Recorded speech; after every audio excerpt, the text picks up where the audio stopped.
This is by far one of the most important day trading videos you've ever seen on YouTube. In today's video, I'll be sharing with you a few of my day trading rules. Quite a number of times, I get so many of my mentees, random followers, ask me questions pertaining to day trading. And what is the best time frame to watch when you're trying to day trade? What strategy is best to use when you're trying to day trade? If you can't wait for me to start, make sure to hit that thumbs up. Also, if you're new here, make sure you subscribe to this channel and also smash that notification bell so you get notified anytime I go live or anytime I drop a new video on YouTube. We'll be right back.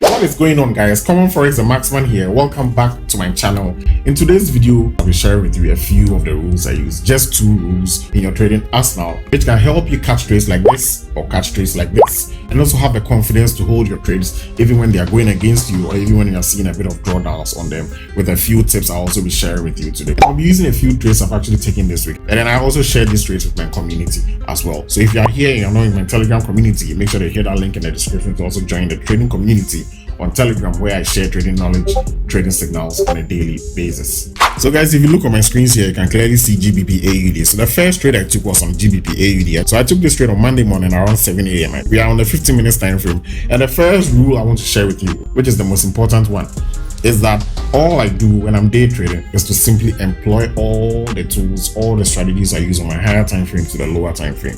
So it means that if you are fond of trading on the daily, if you are fond of trading on the 4-hour time frame, the first thing you want to do, if you want to catch much more short-term trades, if you want to catch quick day trades, is to simply apply those solid principles you use on a higher time frame. Come down to your lower time frame, the 15 minutes, the 30 minutes time frame, maximum the 1-hour time frame, and then apply these same principles on there. Mostly, you all know I enjoy using the 4-hour, which also happens to be the most unique time frame on the market because it's literally the only time frame that might differ depending on the broker platform you trade with. So now, if you look at GBP AUD, I'm on a 15 minutes time frame. What do you clearly see? First glance, you can clearly see that we are actually in a resistance zone, and then we also see a triple top over here as well. So what do I do next? So right after getting this evening star confirmation of mine here, what did I do? I simply just came with my risk to reward, and then I have my entry here, stop loss on top of the range as well. So I look at the various turning points, I look at the structure of the market, and then use it to set my various take profits as well. So let's expand our risk to reward for a bit, drag it all the way down to the support level here, and let's say might be our final take profit on it for the day. So now you are now looking for where to place your TP1 and your TP2. If you know the rules I actually employ with regards to my TP1 and TP2, you know that if I'm risking 30 pips on a setup, it means that basically my TP1 is also about 30 pips. So let's say how much, 25 pips on here. So TP1, let's say right below this wick, my TP1 is here. For my TP2, I look at the structure here, and there was a breakout here. So let's say now I choose to place my TP2 here. Then my final take profit, if I'm expecting the market to get there, I also place it down here. So TP1, TP2, TP3, stop loss on top of the range, entry price here. Now let's look at what the market did after this scenario we've created for ourselves. So first candle gave us about 20 pips. The first and second candles alone on the 15 minutes time frame give us about 30 pips on this trade. So now we have 27 pips profit. We raised 25 pips, we've made 27 pips already. So now always make sure you take some early profits anytime the market exceeds 25 pips. If I raise 25 pips on a trade and the trade ends up making me at least 25 pips, I make sure I take some profits at that point. My 1:1 is always the first thing I'm trying to target. If you look right below, the time is now 8 a.m. So now I simply switch to the 1-hour time frame. On the 1-hour time frame, you see this long bearish candle with a wick on top of it. And then what else do we see on the 1-hour time frame? What I also like to know is that can this trade also be explained on the 1-hour time frame? So now if I look at my 1-hour time frame, you can actually see a huge drop here, and then the market actually pulling back to this point. And then it started actually dropping back down again. And one tool you can use to catch this trade is what we call the Fibonacci. So if you've not watched my video on Fibonacci, I'm going to leave it down below. It's the best video on Fibonacci you're going to get anywhere on YouTube. So now I can clearly see that this trade can be explained with Fibonacci. So what do I do next? I simply come and click on my Fibonacci tool and then see if I can actually catch this trade on any of the retracement levels. I just simply click on my point of inception, then where the move ends before the pullback actually starts. So 100% up here, 0 down here. Like I said, go back and watch my video on Fibonacci. These are my main Fibonacci ratios: the 100%, the 78.6, the 61.8, the 50%, and then the 0%. If you want to have these same ratios, I'm going to the settings, style, just take a snapshot, quick one, and then go and do the same thing on your trading view as well. So now what do you clearly see? Let me delete my risk to reward. Let me also delete the brush tool here. Now what do you clearly see? You can clearly see that the market has actually reversed nicely on the 50% time. Then you can see the same take profit levels being respected on here as well. TP1, TP2, TP3 here as well. So anytime I'm seeing a pullback, then I go to the lower time frame to look at what's causing that particular pullback. So now the next candle drops finally hits our TP. So once it hits our TP, when we look at the time as well, it's 9 a.m. now. So once the time is 9 a.m., what does the 9 a.m. here mean? The 4-hour candle has also eventually closed. So you want to look at what's happening on the 4 hours. So you can clearly see that we now have our Fibonacci also telling us out it's a sell. So our 15 minutes time frame resistance gave us a sell. Fibonacci here also gave us a sell. Now let's switch to the 4-hour time frame and look at what we see on our 4-hour time frame.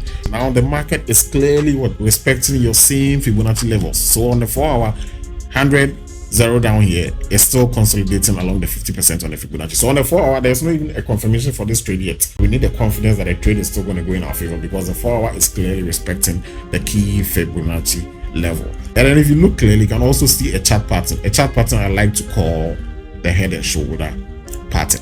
You can clearly see this pattern from here. We have our left shoulder here, we have our head here, and now we can clearly see the right shoulder forming in here. It means that we are actually expecting it to drop all the way down from here. So now this is what we're actually expecting to happen on this trade we are seeing here. Now we simply want to wait and see if it's well and truly going to respect our Fibonacci as well as our head and shoulder pattern we are getting on a 4-hour time frame. So now we simply switch back to the 1 hour. We've hit our TP1. We've taken our first profits. Let's look at what the market did right after that. We've hit our TP1. We've taken our initial profits, holding 2 positions on. Let's look at what the market did after this. Then it actually started pulling back. So it actually pulled back to our entry price again. Then the next candle as well. So now this is where the patience testing also came in. Now it started pulling back. It went all the way back to this level.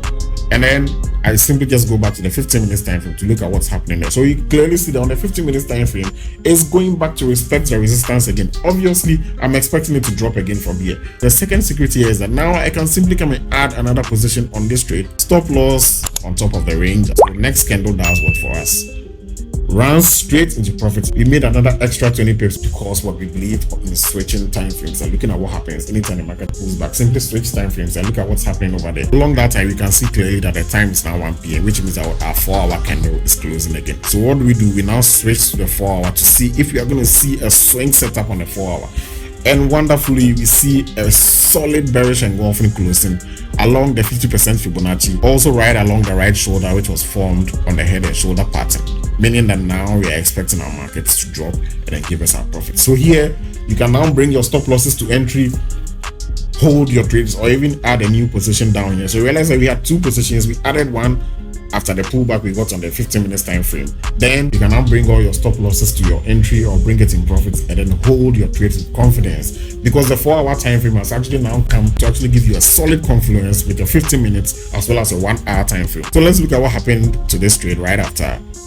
Dropped, then it smashed all our TPs before it ended up pulling up. So we hit TP1, TP2, TP3 with a simple day trade, which ended up being a swing trade. So these are the most important day trading rules I actually employ. The first one, whatever principles I use on my higher time frame, I apply the same principles on my lower time frame. The second one, I actually go back to the lower time frame anytime I'm seeing a pullback on my higher time frame to enable me to see what's actually happening in the short term. Then I also make sure I get a confluence on the higher time frame to enable me hold the trade in case it's going to actually end up being a swing trade. I actually hit about 140 pips on this trade. I took another one on GBP USD, but I'm going to break that one in another video. So we've actually already made about 200 pips this trading week alone. If you find this video extremely helpful, which I believe you do and will, I want you to hit that like button. I want you to like this video to help with the YouTube algorithm. Share this video to as many struggling retail traders you know. Subscribe to this channel. I also need to hit that notification bell so you get notified anytime I go live or anytime I drop a video on YouTube. Make sure you hit a link in the description to join the trading community on Telegram. Also keep up with me on my socials, KOMMONFOREX on Instagram, KOMMONFOREX on Twitter, KOMMONFOREX on TikTok, KOMMONFOREX on Telegram as well. As always,